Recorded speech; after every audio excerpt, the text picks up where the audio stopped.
Welcome to the Lifted Podcast. My name is Scott McKean, and with me, as usual, is my co-host, co-pilot, Eric Ampman. We are coming to you this morning from the basement studio at Homestead in the old Alberta Block building. This podcast is sponsored by End Poverty Edmonton. It is more than sponsored by, I guess it is the reason we're here is End Poverty Edmonton. On today's podcast, we have a really special guest, someone I've known for years now.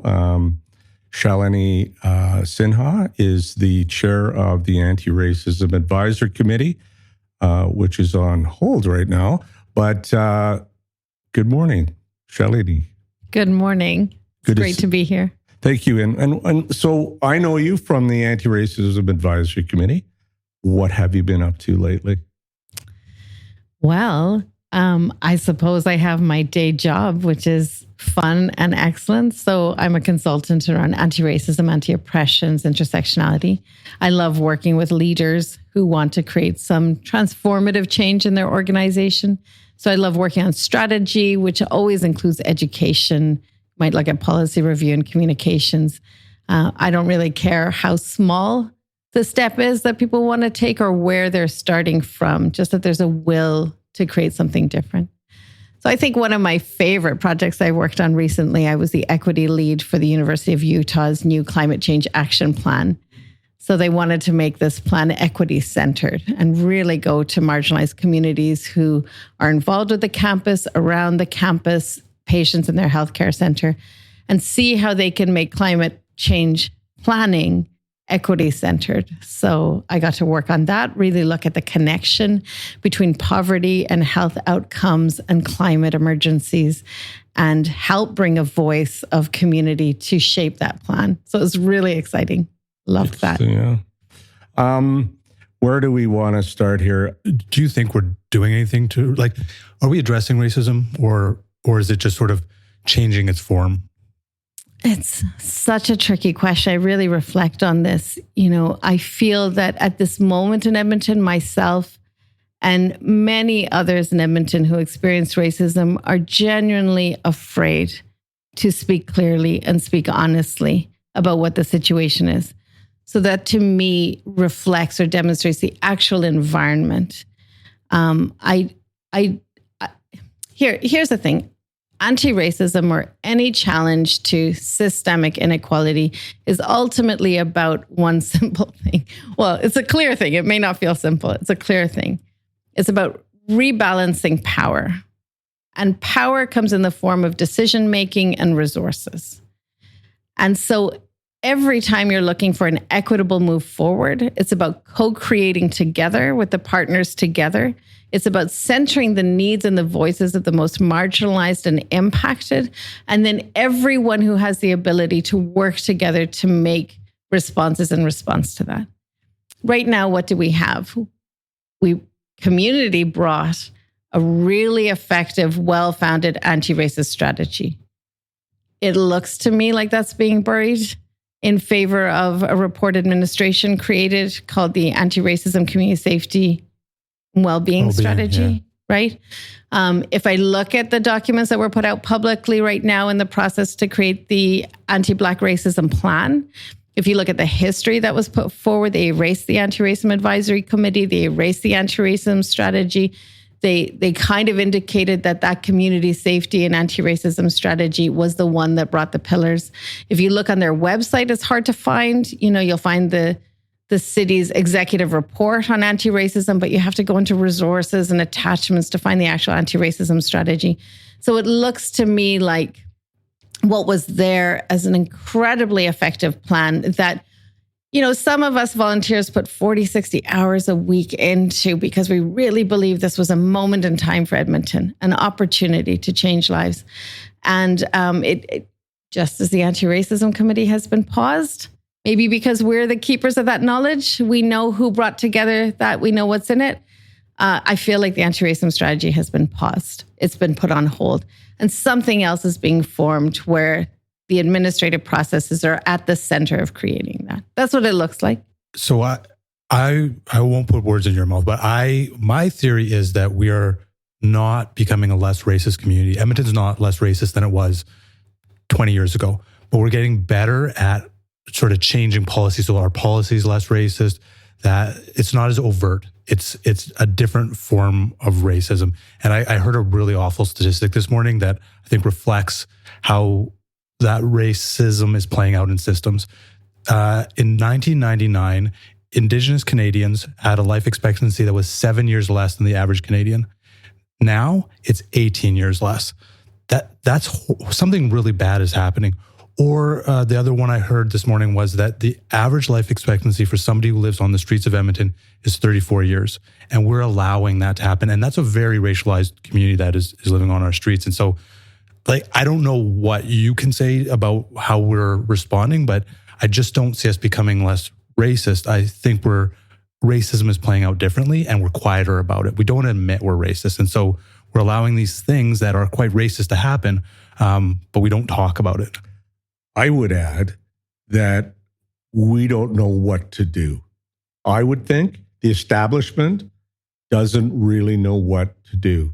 And so the easiest thing when you're incompetent or feel incompetent at something is to bury it, is to deny it, right? So, I mean, I don't know how, I've heard it's really bad out there. I was talking to one elder, very respected elder, Indigenous elder, and she was talking about how bad it is for Indigenous people trying to rent housing at Edmonton.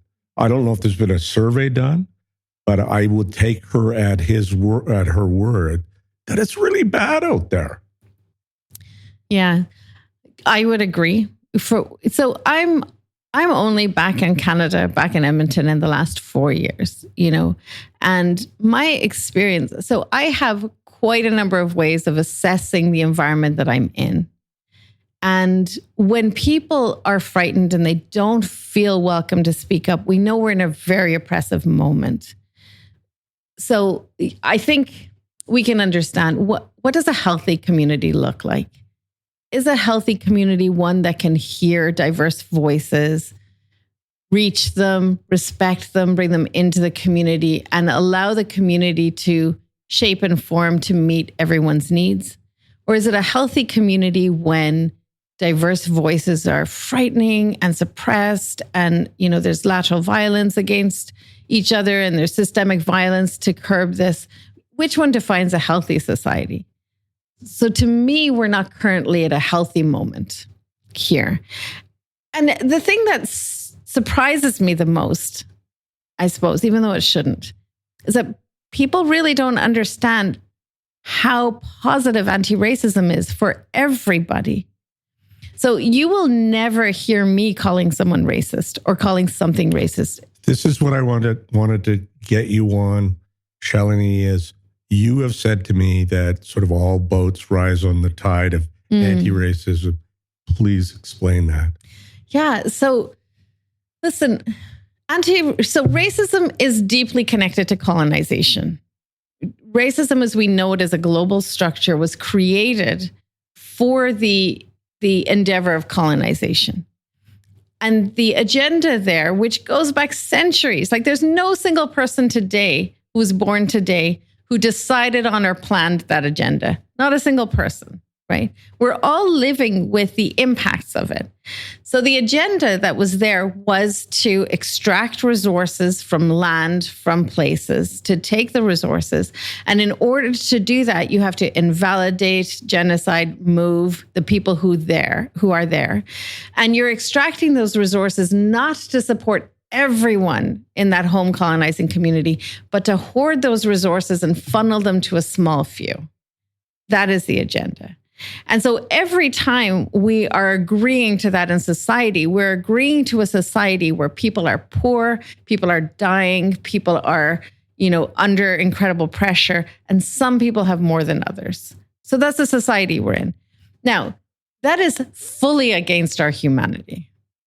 There is no natural characteristic of our humanity that wants to harm people, separate from people, and feel like we're better than people. So the harm of racism has been handed down to every single human, no matter what your location. And when I talk about this, when I'm consulting, I also teach in gender studies at McEwen, and I get to teach some of these concepts. I explain to people that when we talk about privilege, it's not human privileges. It's privileges in the current system. So it's people who have more access to resources and opportunities and decision-making and are allowed to speak more. That's the privilege we're talking about. They're not human privileges. Human privileges are connection, fear from judgment, safety, safe affection, support, food. Those are human privileges. My point is everyone is suffering. The system is, racism is systemic. And when we call someone out and say, you're racist, it's like we're giving the system a pass. We're saying somehow that individual was born into this society the way it is. Their parents were born into this society. Their grandparents were born in this society. And somehow it's your fault if you are a product of this society. And we make it individual. And we talk about monsters, bad people, and good people who somehow avoided all of this. None of it is true. None of it is true. So it drives me crazy.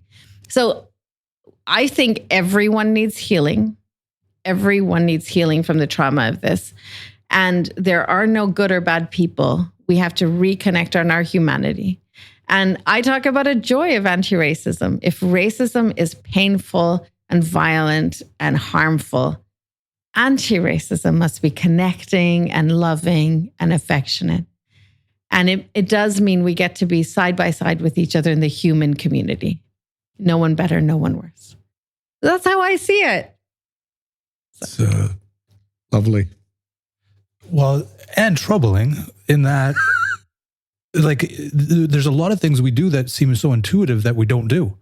Like, if we can all benefit from something, why wouldn't you do that? And that's, in the poverty world, the really frustrating thing is we do a lot of self-harm. We harm our community collectively. And I can never get my head around why we do that. And I'm not asking you to answer it. I mean, not asking you to explain why, humanity does some really funny things, but what I want to do right now is find hope.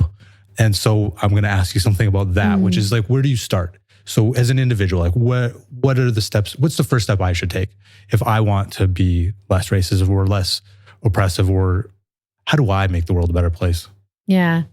I think a really lovely thing for every individual to do is to do kind of an assessment in the system where our privileges and our marginalizations. And I think we will find that every single human, almost every human, has some privileges in the system. We just don't notice them because the marginalizations cost us so much pain. And when we have marginalizations, we need to be acknowledged on them. So I think if we look at our own selves and realize how we're all kind of in this intersectional mess in here. It's the places where we have privileges that we ignore and we don't notice. And that's where we don't have relationships with people who are marginalized in that area. I'll give you a couple examples that a lot of Canadians don't think about. Access to third level education is a privilege.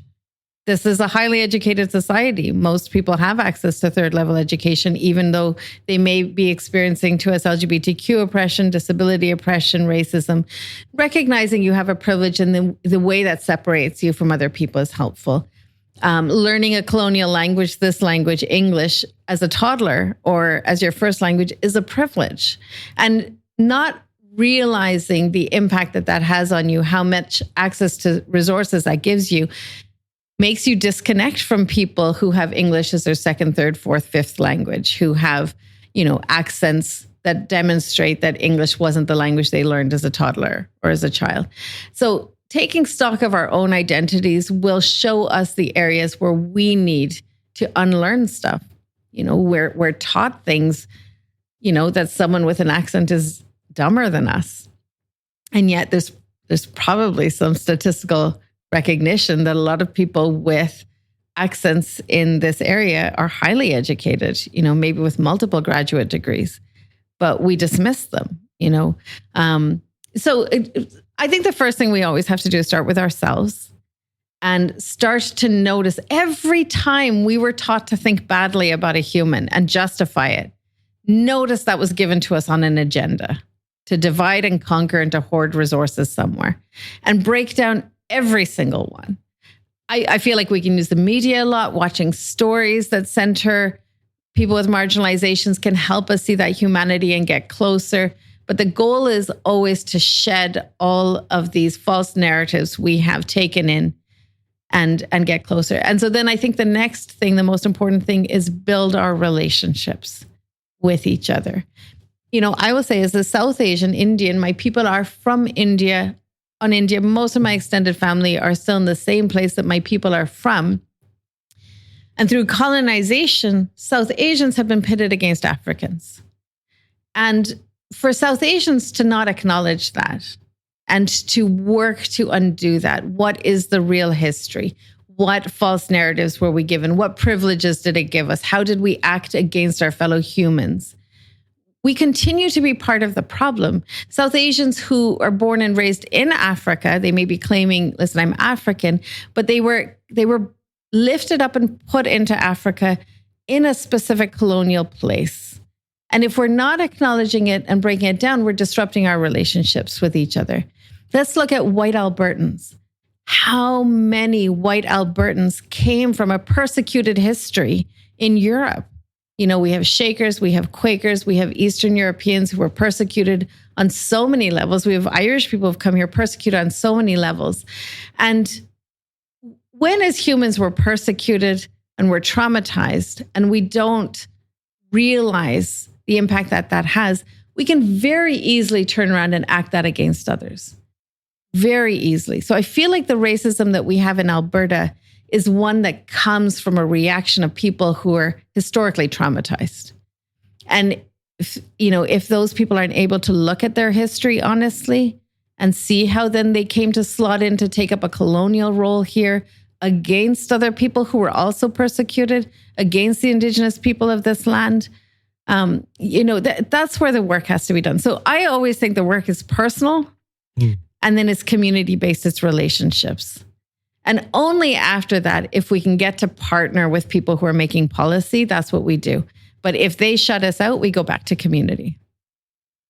The idea of privilege, I think, would be really beneficial for, I think, us to have you talk a little bit more about that privilege, because certainly in the circles I travel in, there's this desire to recognize privilege, but then be ashamed of it, and not do something with it. And I think it would benefit us to have you talk a little bit about that and expand sort of some of those ideas about what personally you can do and in community. Well, the other thing I would say is some people might be ashamed, but the other reaction is anger, I think.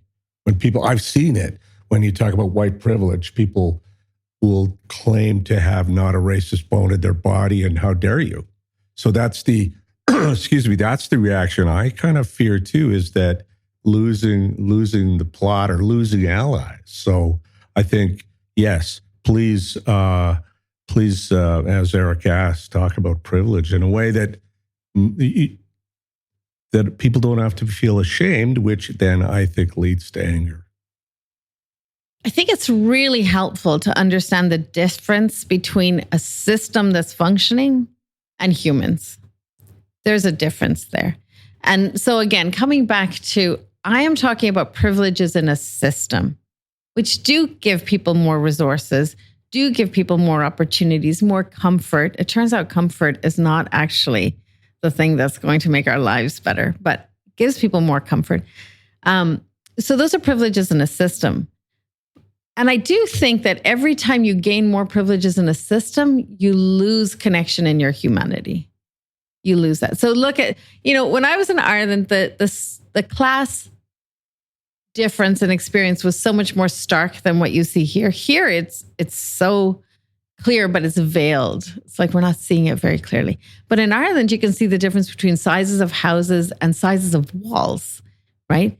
So the more money you get, the bigger house you get, the more isolated you are, the more gates and security systems you put up.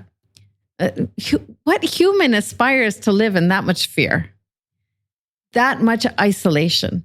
this may be going a little off topic, but sometimes it helps people to look at a different oppression that they have some space around to understand.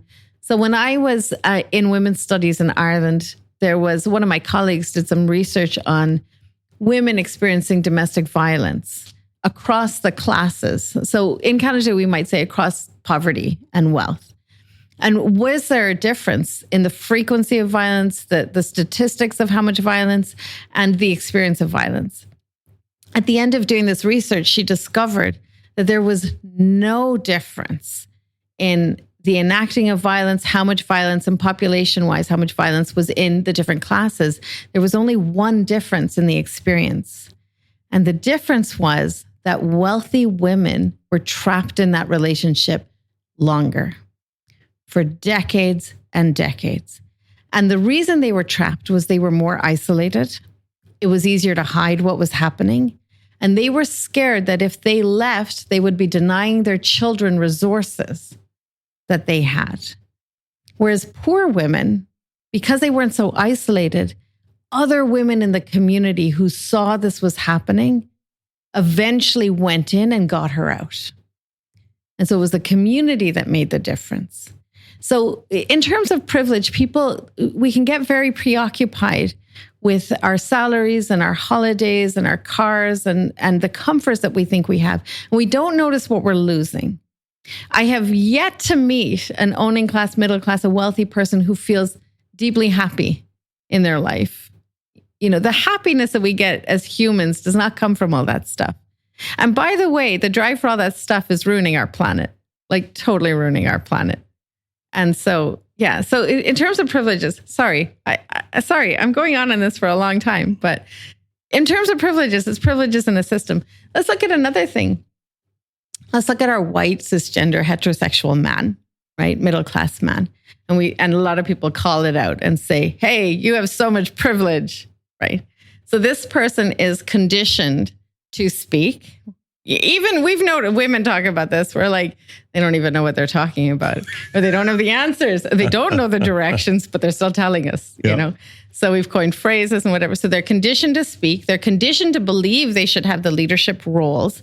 They're also conditioned to have to deal with violence and withstand violence. What human wants to do that, right? So they're gaining more privileges in their system. They're experiencing more disconnections. Our cisgender, heterosexual, white man is not allowed to have the whole broad range of human affection and connection.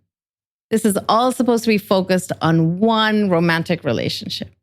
And so what do we see from these men? We see that their life expectancy is less. We see, we see heart attacks. We see stress-related disorders. We see isolation. Suicide. Yeah. So suicide's an interesting thing because it turns out that men don't attempt suicide as much as women do. Right. But the gender conditioning means that they attempt it in more violent ways. So men complete suicide much more often than women do. So women survive suicide more, but they attempt it more. So it's a little complex. Okay, so here's the thing. That man has access to so many privileges and is suffering in that position, is suffering. He'll feel his suffering. And when someone challenges him and says, hey, you have all these privileges, he'll say, no, I'm suffering. Look at all the ways I'm suffering. And so we immediately go to our own victimized point of view. And yeah, all of us humans are victimized, for sure, in our lives. This is not an easy society to live in. So we need to stay on point with how do we dismantle the system that is not caring for all our people? And I have zero interest in any human feeling shame or guilt. Shame is, I know people are feeling deep emotions, but I feel like it's constructed. You're supposed to feel shame. And why are we supposed to feel shame? To be controlled. Once you're feeling shame, you're paralyzed. Shame is an awful, awful emotion. And it's internalized. You feel like there's something wrong with you. I feel like it's created and constructed so that people feel controlled. No human chose this. Not a single human chose this. And I would love to sit down with any human and show them how delighted I am that they are here and at the table, and let's see what we can do. Of all the things you're doing, you're also writing a book. Please tell us what's going on. Yes. So, it turns out that writing is my craft. It's my art form. It's my vessel for human creativity. And for quite some time, I felt kind of called to sit down. I'm one of those people who has many chapter outlines and book titles, and so I'm writing my book, my contribution to the anti-racism conversation. The title is The Joy of Anti-Racism. And it is about this tone and perspective of what does it really mean and look like to not have racism? Like, how do we work there? I know that just sounded so idealistic. It's not.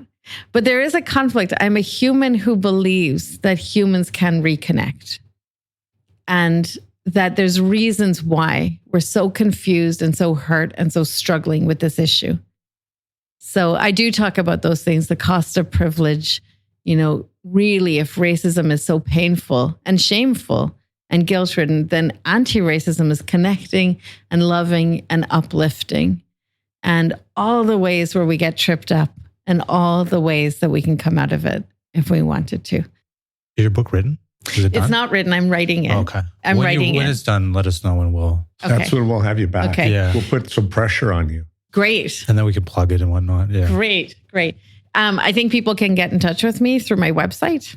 So I'm at www.beinclusive, BEINCLUSIV, without that last E, because we're super cool. Shalini, on behalf of Ed Poverty Edmonton, Eric and I, thanks so much. It was fantastic to have you out. It was, it'll be really interesting to see what you're doing next. And we want to have you back on the podcast sometime. Will you come? I will come. I really enjoyed it. Thank you so much. I really enjoyed chatting with you guys. Thank you. Thank you.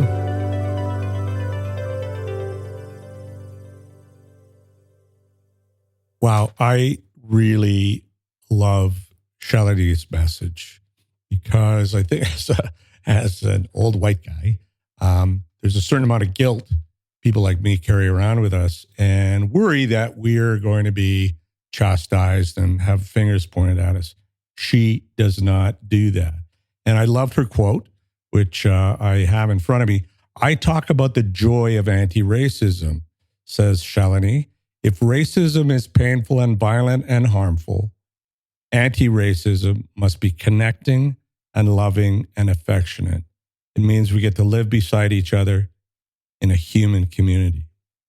So that means a lot to me. And I know End Poverty Edmonton itself has anti-racism as one of the game changers in the sort of founding of the organizations. Why? You'll hear me say this a lot about our game changers. These are the things that we need to do as a community if we're going to end poverty. If you have racism in a community, you're going to have poverty in a community. And so us as a community need to address the racism that exists, both that really overt, but the subtle racism as well. And if we do that, there's only 7 more things we need to do and you won't have poverty in Edmonton. So I was, Eric, as you know, I was on the board of the Mennonite Center. And through that got to meet people from places all over the world who'd moved to Edmonton and got exposed to different cultures and people. The other event that really strikes me is I was crossing Churchill Square one night and there was breakdancing going on. iHuman had sponsored this event and there's all these young Indigenous folks there. And I just stopped to watch. And suddenly one of them waved me in to talk and made me feel really welcome. And what I loved about that was it broke down my own barriers around feeling maybe a little awkward being an old white guy, but they were so kind to me. And I think maybe that's the challenge for all of us, is to reach out across lines to racialized community and be kind and welcoming to them. Yeah, I think if you do make those connections, that's how you get at eliminating your own sort of potentially racist and biased feelings. If you walk around downtown, there's a lot of Indigenous stereotypes that are reinforced. If you go to a powwow, there are none that are going to be enforced. And so that's the kinds of things I would hope that we try to expose ourselves more to. So at EMCN, we partnered with Bandero and brought a couple of busloads of newcomers out to a powwow. And, the next week I go to the daycare and there's a little African girl imitating a jingle dance. And her feelings were very positive. With Syrian refugees, we had Indigenous people drumming and well-picking them at our airport. And their views about Indigenous people are much different than the same Syrians who arrived in Calgary because of the experiences they had. So exposure matters. I don't think you can do more than challenge yourself to do that. So we should mention, Eric, that Shalini is writing a book. I love the title, The Joy of Anti-Racism. We will have her back when she's published that book. But for anybody listening to look further into her work, you can head to her website, www.beinclusive, without an E on the end, beinclusive.com. Thanks for listening.